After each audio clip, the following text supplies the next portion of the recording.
So as you can see behind me, I have a Grainfather. I got made an offer that I couldn't refuse, and that was to test it out. I'm going to try and do a review and a little bit of brew day footage. I don't want to kind of do the whole day because there are a few videos out there of other people doing their days and it could turn into one long video, but I wanted to sort of put a few points across what I feel about the machine once I've run with it. I'm hoping I'm not going to be too biased. I have to admit that when I first heard about this machine, I've kind of been it's been on my radar for a long time. I've kind of been getting every bit of information there is out there, you know, and seeing how it's progressing and that. And it seems a pretty good machine, but you know, it's nice to get a hands-on feel to it.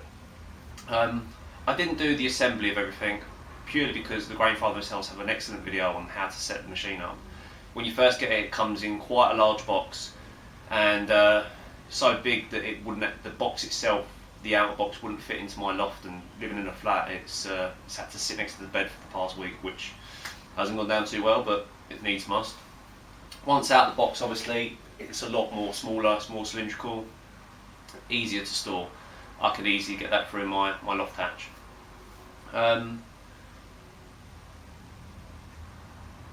That is one of my main reasons for getting or wanting to get a Grainfather. Is space. I think that the fact that everything that came within the box, most of it was stored within inside the Grainfather itself. So the chiller was in there, the control unit before it was put on was inside. There was a few little bits of pipe and whatnot that had to be put on that were outside of the box, but I should think that once it's sort of, you know, out of the box, you could all get them inside the Grainfather, even with the lid on or minus the lid, but it would all fit in there. You know, it's not going to take up a huge footprint in storage, which is excellent. When you do get the box initially, it's a little bit daunting. There's quite a few pieces. It seems like there's a lot, but there's not once you start sort of putting them on. I think the main thing is obviously the control unit goes on and then gets plugged in. The return tube that gets put on. There's a little bolt that holds that on there. A little clip. I mean, once they're on, they're on for good. I guess you wouldn't really. You can take that off to clean that out if you need to. But once you run your cleaner through it, they're sort of things you're not going to be taking out too often. What I've done is I've already got my sparge water in a separate vessel over here, which is my old boiler, which is controlled on a thermostat, just so that I've got my sparge water later. That is one thing with the Grainfather unit. You will need a separate unit to store the sparge water in.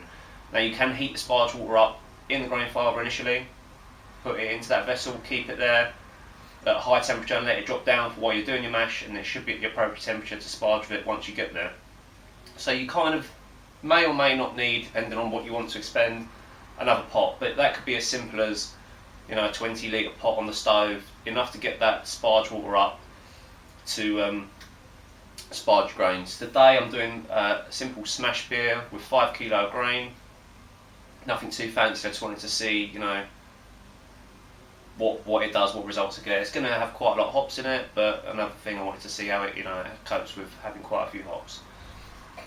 So I've also put my mash water in here prior to turning it on, because at the moment in the UK it's quite cold, and this is quite a good tip, I think, that if you're going to do a brew day and the groundwater is really cold, is to put it into the Grainfather maybe overnight, or even sort of, you know, a good few hours before, just so it comes up to the temperature of the house. Or if you're brewing outside, it's going to be no good to you, but if you're inside, it's going to bring that temperature down a little bit, or up a little bit rather, so that it's not quite as cold and it's not going to take as long to heat up to your mash temperature.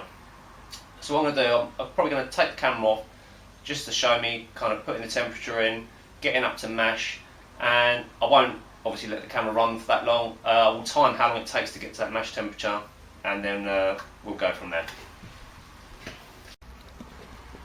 Right, so we've just switched on, I've hit the set button, so we're going to get it up to 65 degrees for our mash.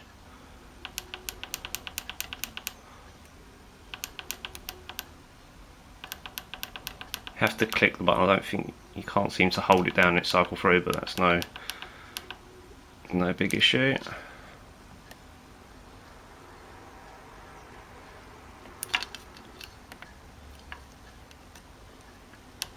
Right, so that's it set for 65. If you just click the arrow, it lets you know what temperature you set at. I'm going to flick that switch to the mash, And the little switch down here, which is between mash and normal, is set to the normal, so that it ramps up to the temperature. We'll only flick that over to the mash once we're at the stable temperature. The only one other thing that I came across when I was assembling was there's this rubber skirt that goes around the edge of the Grainfather, and this bit, the thermal oil that holds the thermometer, wasn't securely done up when it came, so I tightened it up, but what I didn't realise was it had pinched part of this rubber, and as it had done so, it wasn't having a good seal against the side of the Grainfather. So when I was initially cleaning it out to get rid of the oils and that from the factory, it had a little leak from there. So just a sort of fair warning to new users that, you know, make sure that that's not pinched on that, just so you get a better seal against the side of the pot, because you wouldn't want a leak halfway through doing your beer or the boil. That's pretty much it. You want to make sure that you've got this little brass cap on there, which stops any, if you turn the pump on accidentally, it stops anything coming out of there. I'm going to get the glass lid and put that on, just so that it starts going up to temperature, and I'll time it starting, it's about 2 o'clock in the afternoon, so we'll see how long it takes to get to temperature. And right, so we've reached mash temperature. It took about half hour. I measured the water, it was about 11 degrees, so it was not as warm as I would like, because it has sort of probably only been in there about an hour or so, so it's still quite cold, which ain't bad. It's only half hour to get to mash temperature. Now I'm going to add the grain basket, and that's got the malt tube in there extending out, so that's going to go in.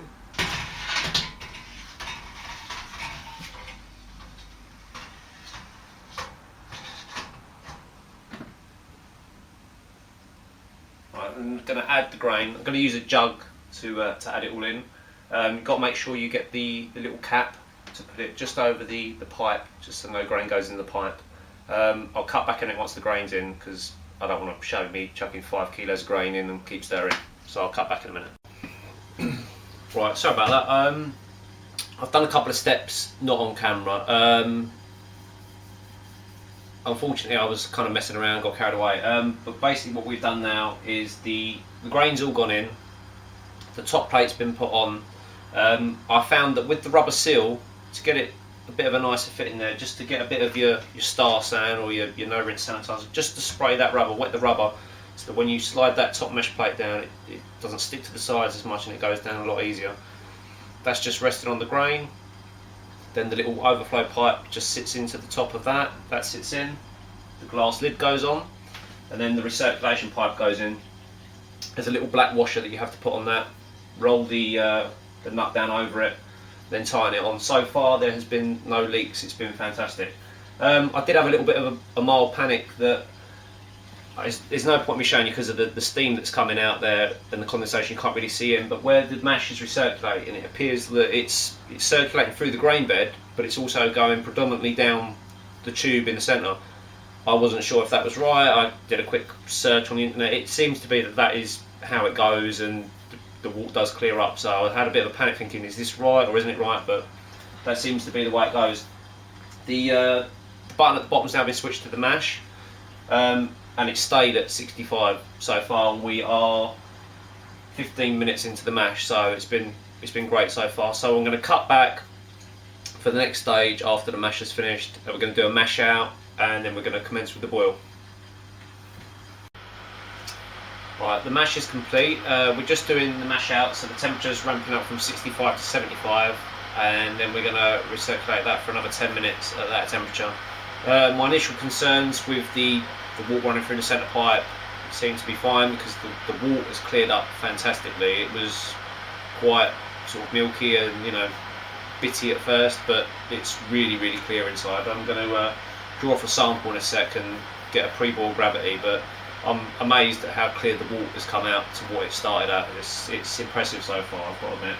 I'm a bit pushed for time. I'm not sure if I'm going to get the whole footage on here, but we're going to go for the sparge next and then get up to boil, but I might not be able to film the chilling part, but we'll see. We'll cut back. Right, our mash out's complete. Just going to undo the recirculation pipe, take the lid off, blank the cap, then we're going to lift the basket and start sparging. probably a good idea to get some sort of gloves or something for this bit. It's quite hot when you touch that. And the lid can be a little bit warm, or a tea towel or something like that.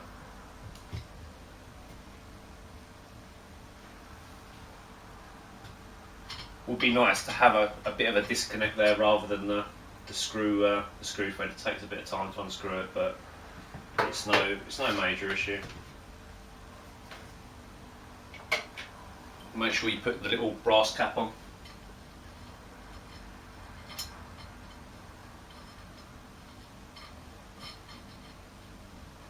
He says.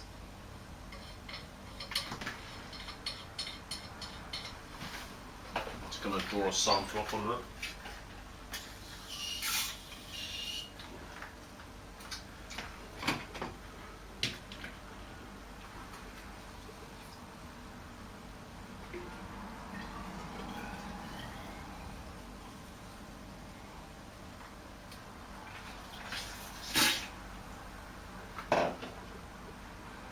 You can see how clear that is on there. I'll come closer in a sec. I'm just going to lift the basket with the handle.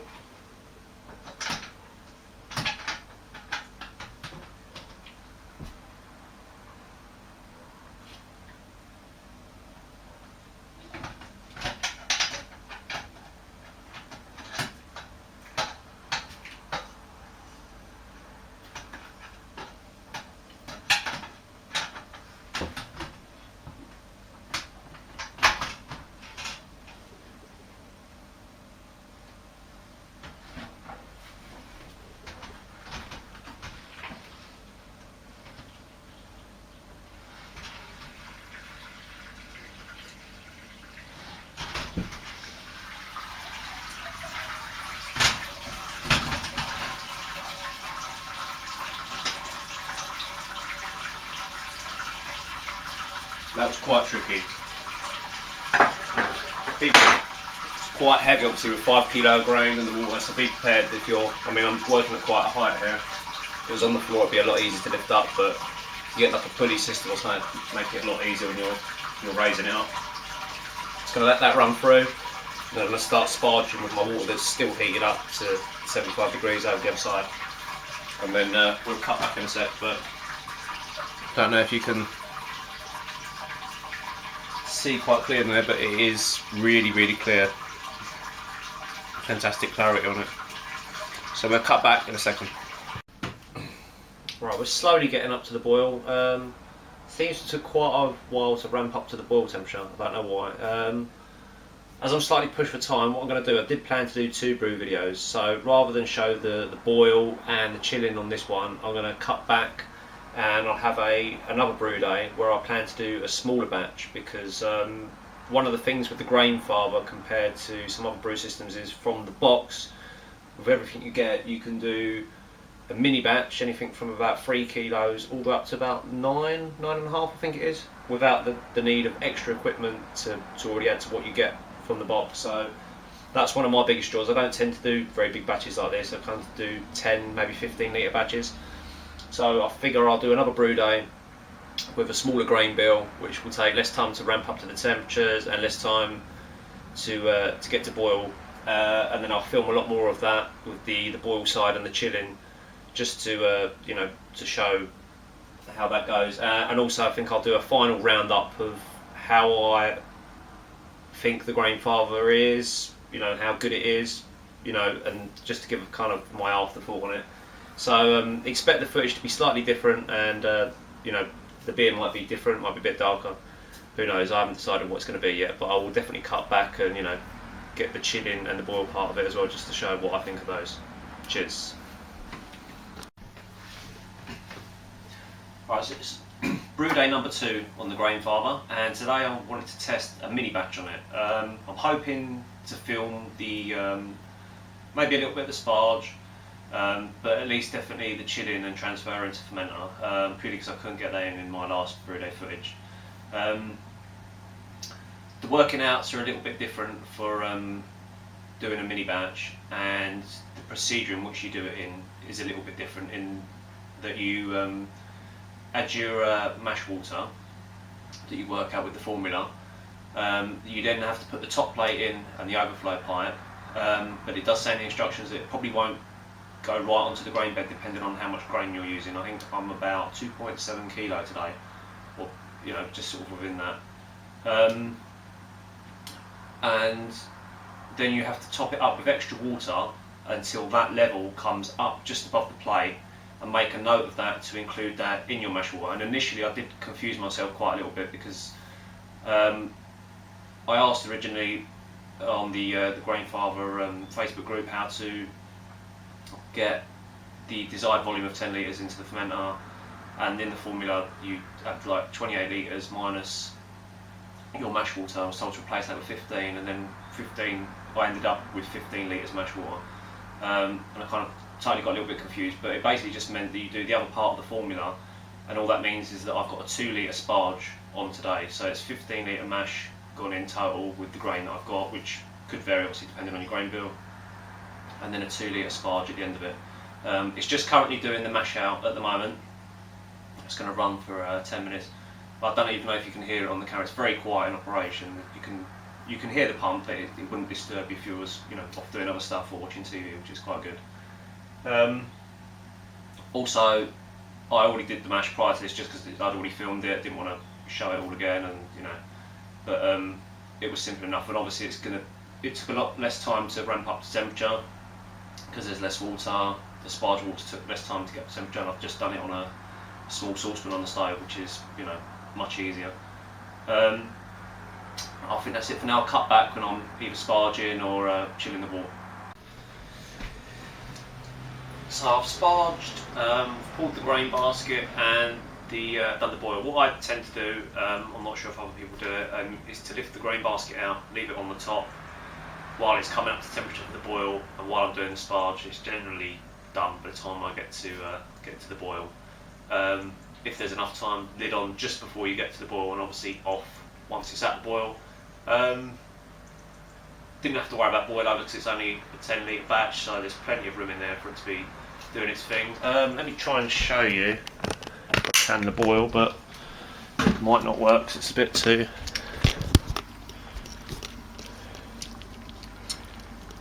But you can probably see it's it's a very vigorous boil. It's a good boil, which is pretty impressive. It didn't take long at all to get there because it's only a small batch. So once that's done, we'll cut to some chilling and then into the fermenter, and then a roundup of my thoughts on the Grainfather. So I've connected the chiller up this end, and then the other end goes into the boiler just to sanitise the chiller to start with, and just recirculate it for a little bit, and then I'll connect it up to the tap and start chilling it, and then getting it into the fermenters. And I'll try and get a shot of how clear it is when it comes out of the fermenter. The last one was impeccably clear. It was quite amazing actually, and it came out at a great temperature. It was coming out at pitching temperature as it was going into the fermenter. We'll add that it was about 10 to 11 degrees groundwater temperature, so whether that really did help it significantly, but the chiller did seem to do a fantastic job, so I'll cut back to that in a second. I've now got the chiller connected to the tap. I'm still recirculating for the minute, just so it drops a little bit before I start putting in the fermenters. Last time it was about 15 minutes, and after that point it was coming out at about 18-19 degrees, depending on how you adjust. There's a little flow restrictor on here to adjust the flow of water coming out, obviously to adjust it for the same amount of water going in, so that you get the right speed, so that it's cooling enough or quick enough as it's coming out into your fermenter. Let's just see what the water coming out of the.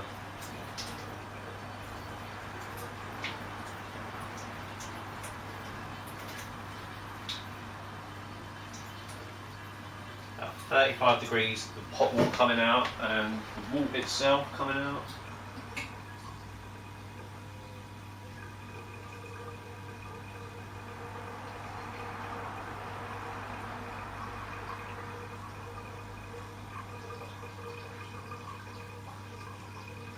About 40 degrees at the moment, so we'll see how it drops and cut back in about 10 minutes time. Right, so that happened a lot faster than last time. Obviously there's a smaller amount of beer, but if you can see how clear that's coming out, just straight from the Grainfather itself, and it's coming out of there about 19 degrees at the moment. So as soon as it's all in there, it's going to be ready for pitching straight away, which is pretty cool. So the chiller seems to be really effective, whether that's a factor of how cold the ground temperature is at the moment, but we'll see. Right, so I've done 2 brews with the Grainfather. I did the 23 litre batch and I've done the 10 litre batch, and I thought I'd do a little conclusion to my time with it and what I think of it. I do think there are some good and bad points of the system. Much like anything, there's always things that can be improved.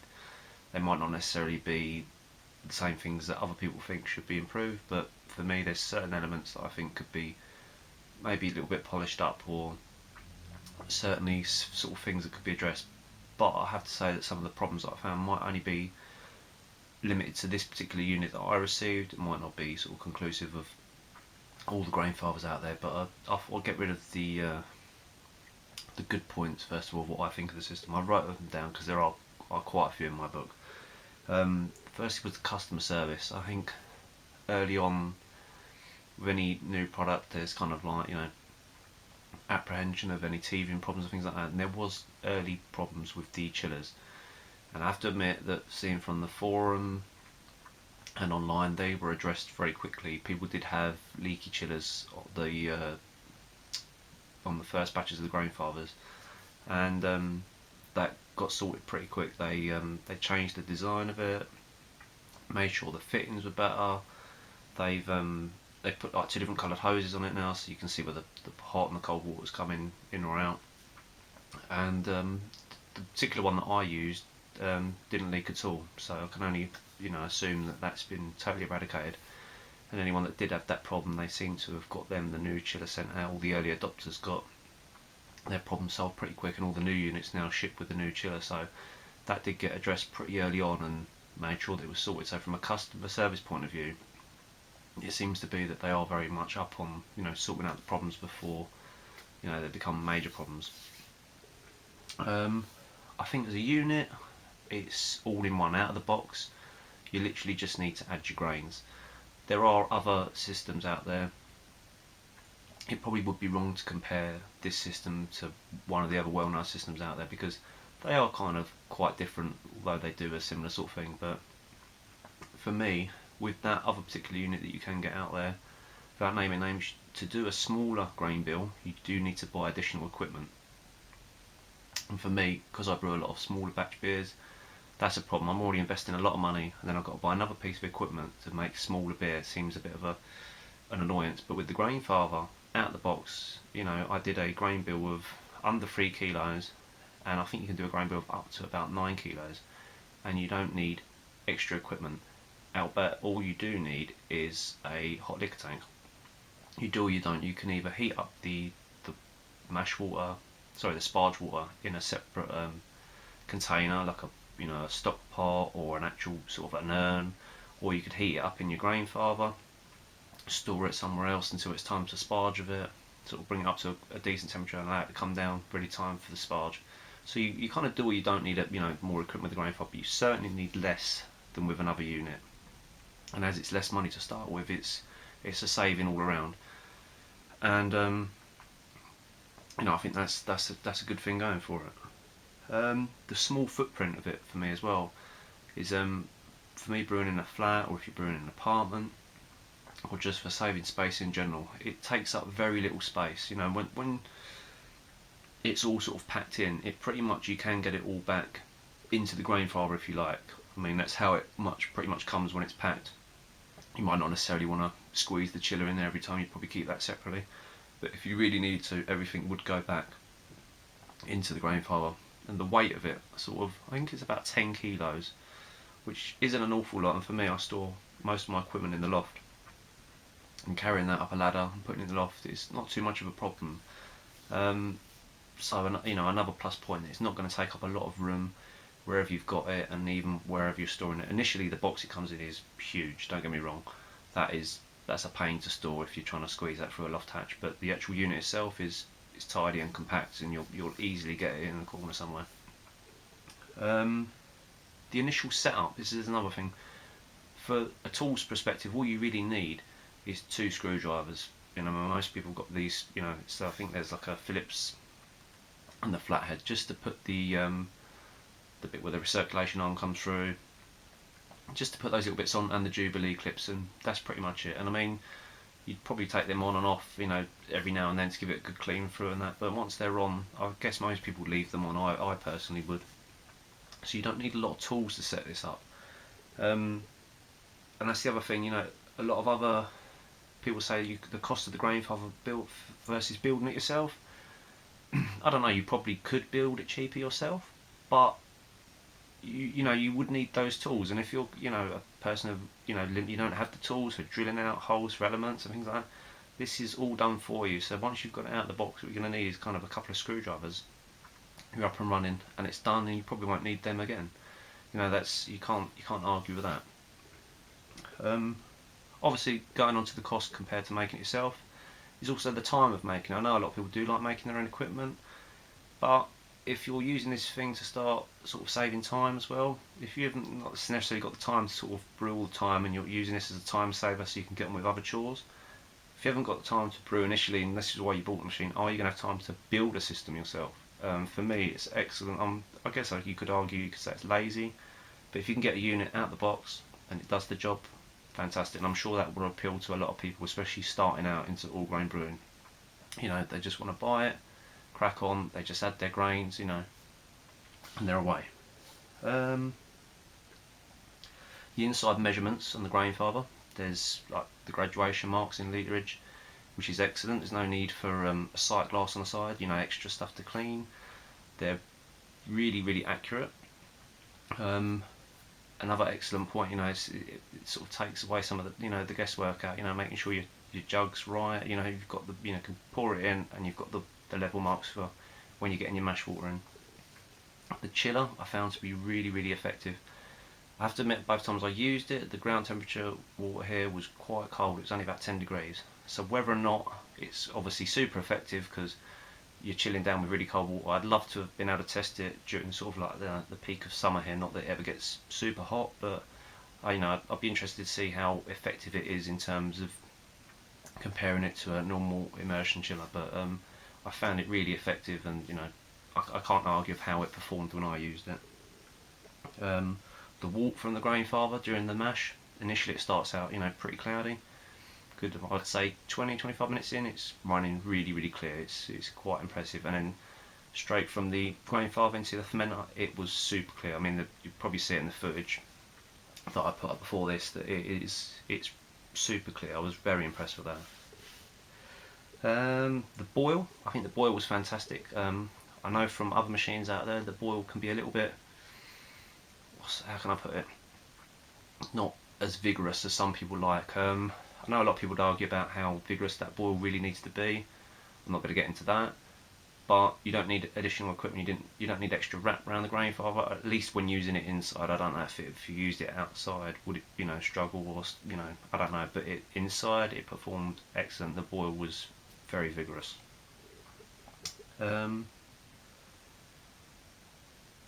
You also get the pot that you can put on top for distilling. You know, that's another plus point. You can't do that with a whole heap of other machines. I know a lot of people say the Grainfather takes the fun out of kind of brewing, it automates it too much, but for me, I didn't find it to be like that, because part of the fun for me is designing the recipe.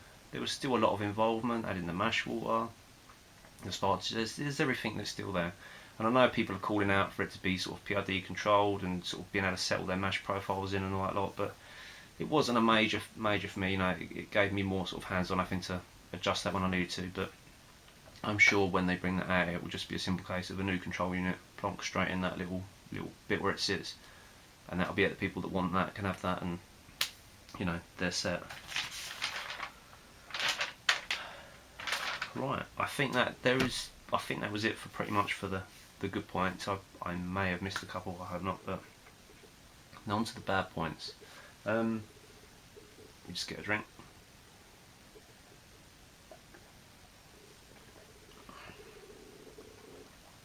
Not necessarily bad, but possibly things that could be changed or improved, or they might have just been sort of, you know, subject to the unit that I had, rather than, you know, the Grainfather systems as a whole.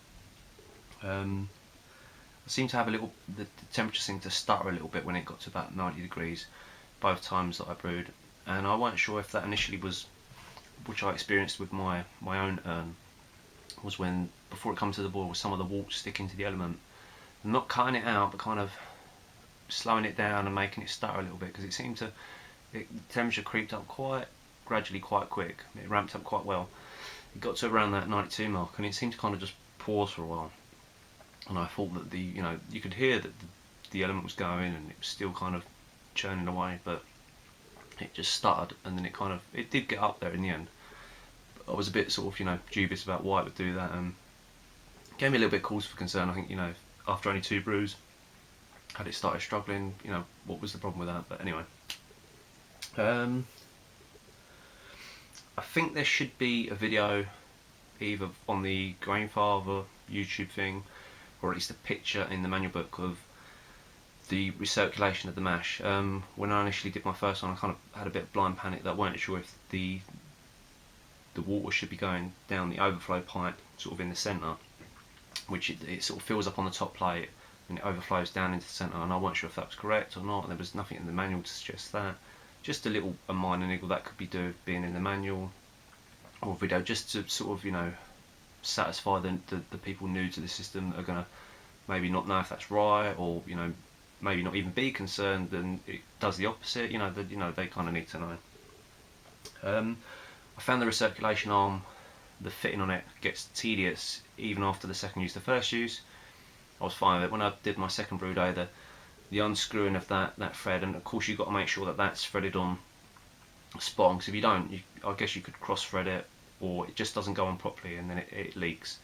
But once it's on, it goes on, but it feels like you can be sort of turning it. A quick disconnect there, or I have seen in New Zealand the homebrew shop has put like a ball valve, which has allowed, you can put the recirculation pipe for the mash on or off, and then the chiller on or off of that.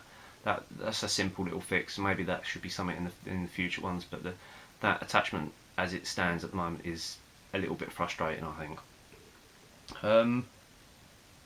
One other thing that did concern me, and I did do a small video of it, I might tack it onto the end part of after I explain this. It might not be a fault in all Grainfathers, but it certainly felt like it was in mine, and it was the feet of the inner basket, the malt tube, if you like. They're the little feet that when you lift it out and you twist it, they rest on the top to allow all the water to drain through and your sparge to go in the top and then drain out. These little feet are sort of kind of like a little crooked thing. I was going to get it out and show you, but they seem to be, as you're lifting it out of the outer part, the actual Grainfather itself, they seem to be scratching the inside of the Grainfather. Now, some of them are not super scratches, but some of them you can feel that they're catching your nail slightly, and it concerns me after a while. Will that cause problems? Am I overly worrying? Does it not matter because it's in the boil pot? But I don't know, it kind of made me think that the feet weren't quite as finished as they could have been. Maybe there's just a little bit of burr on some of the bits of metal, and maybe it's just unique to my particular Grainfather that I received, and not to all of them. But it concerned me that only after the second use I had some sort of scoring on the sides where the inner malt basket's gone through it and scratched up the sides, because it is fairly impossible to keep it sort of straight so it doesn't touch the sides. So I'm sure that can't be sort of you're meant to keep it dead centre before you lift it out, and that basket is heavy when you're lifting it out and it's on a countertop, so it's, you're going to tap the side a couple of times, or so that concerned me a little bit. I think the same could be said for the inner basket itself. When you put the perforated plate in, I know you're meant to get it in at an angle, but that does seem to still put some scoring onto the inner basket. I don't think there would ever be a way around that. I mean, the top plate has a silicone rubber seal around it, I guess, to keep the mash in place and stop any bits going through. Well, I guess you couldn't have that on the bottom because it's got to be right tight on the bottom. But it seems to scratch the inner basket again. Could just be nothing. I could be worrying for no reason. Maybe it doesn't matter, but I don't know. I guess it'd be very hard to get that where that's probably cut with a laser or whatever. The bottom sort of mesh be hard to get it so sort of perfectly smooth that it doesn't touch or scrape a little bit on that basket, by any means. I find that the fittings that go from the pump to the boiler and from the pump to the recirculation tube and arm, you've got the recirculation, that sort of like long tube, the pump, and then when it goes from the bottom of the Grainfather into the pump, there's like a bit of silicone tube between the pump and to me that just, I don't know, it cheapens it a little bit. I don't know if maybe no one else worries about it again, but it feels to me after a while that rubber's just going to be a bit, I don't know, like it could have been a better fit in there, but then maybe it would have been more expensive. I don't know, that irks me a little bit. The need for the Grainfather cleaner is another thing as well. I mean, they say that you need the cleaner to clean the unit because it has soft metals and hard metals and that, and it will protect it, and that's the one they recommend. Now I use sodium percarbonate for a lot of my brewing, cleaning, and I've read various, very informed sources that say that this is fine for a multitude of brewing applications, but yet to be told that I need to use another particular, cleaner, it just feels like I'm forced to use an aftermarket product because maybe, you can still make money after you've sold the unit. I don't know, I could be wrong. It could be that you generally need to use that product because it's got something in it that cleans it better, but it just feels like I'm being told I've got to use that because if you don't, do you void your warranty if you don't use that? I'm not sure. What else? That's pretty much it. There's one other thing that's probably going to seem really minor to most people, but it irks me a lot, and it's the little cap that you put on the centre of the malt pipe, if you like, where the grain basket is. There's the tube, and that's when you're doughing in your mash. You put this little cap on the top to stop any dry grain when you're adding it to the mash water going down the centre of the tube. Now you get 2 of these caps, and when I first got it, I didn't think nothing of it. I just put it on top of that, and I thought how light they are, and then when you're stirring in the mash, you can almost kick them off. And I think to myself, when you're mashing it, if you kick that into the mash and you can't find it, it's a bit of a problem. And then I started to look at it a bit more, and to me, and I'm positive that's what it is, it looks like the lid off a tiny kind of like miniature bottle of spirits that you get, because it's even got the little perforated ring that would tear off once it's on the bottle, like the security seal. Now that's fine, it does the job, and I've seen other people that lost theirs and they've used the lid off an airlock blow off pipe. But for me, I've paid, talking from perspective, you've just paid for this machine, you've paid a certain amount of money. I just kind of wish that the Grainfather people had made a cap, or at least a bung or something like that. They could have engineered something a little bit better than using just like a miniature bottle of spirits cap. It feels like an afterthought that they thought, we need something to plug this hole, what can we use? Oh, we just chuck 2 like little caps that go on the alcohol bottles in there, that'll do the job. It just feels a bit lazy, like it cheapens the whole Grainfather if you've got this cheap little cap, and the pure fact that you could knock that off into the mash is even more annoying. It's wobbled several times and I thought, God, it's going to go in the mash next time. I personally think that like a little rubber bung or something that even sort of could be secured just into that pipe temporarily, so when you're mashing in it doesn't fall out. But even then, if it was a metal one, still at least a bit more heavy duty, because that just feels like in design an afterthought rather than any fault, in my opinion. I've heard no one else complain about this, and I probably seem quite bitchy about it, but it just, I don't know, that could be changed, definitely. Other fittings, I will admit, you get a lot of fittings for your tap for the chiller. That's one thing I didn't cover in the good points I forgot to add, is they really cater for all the all the fittings of the tap, and it's like, again, that goes to the point, if they thought of that, more thought could have been put into that, in my opinion. Let's have a swig of beer. So in summary, I do think with the very minor faults, it's a hard system to beat as it goes in terms of systems out there now. For the money, you get a lot of good equipment. It works very well. I haven't tasted the beer I produced from it yet, but the wort coming out has been the clearest wort I've probably had since I've ever been brewing. It's been fantastic. I am looking forward to trying the beer. I do think it's good for the money. I have to admit, even before I'd received the unit to review, I'd already started saving for one. But I do feel slightly apprehensive about the minor faults I found. It's not to say I won't buy one in the future. I don't know. Maybe I'd like to see them ones addressed, or maybe they are exclusive to my one. But at least one of these. One other thing I would like to see, and I don't know if they would ever do it, is people have been calling out maybe for a bigger one, because other systems have a bigger unit to brew bigger batches of beer. But some other companies have started bringing out smaller units. Now a lot of people brew smaller batches. I, for one, brew a lot of small batches because I don't always like having 23 litres of a beer that's not particularly great. Or even if it is good, sometimes I get bored halfway through. I have the first 10 pints or 10 bottles and I'm like, I want something else. So I brew smaller batches purely so that it's gone quicker and I'm on to the next one. Maybe a smaller Grainfather, I don't know, Grainchild or something. Think of an interesting name. One that would give you a 10 litre final volume. Maybe the cost could be reduced slightly, but just a smaller unit that would produce small 10 litre test batches be another thing that it could add to the repertoire of equipment and things. But that's something I'd definitely like to see. I'm putting the idea out there for them. Other than that, I think the problems I pulled up, I think it's purely because the money that you're laying down. For me anyway, I want a system to be perfect. Maybe you're not always going to get the perfect system. Even some of the best systems out there have their own problems. But I would say this system as it stands is pretty close to perfect. I don't see a lot of people complaining about much because there's not really a lot to complain about.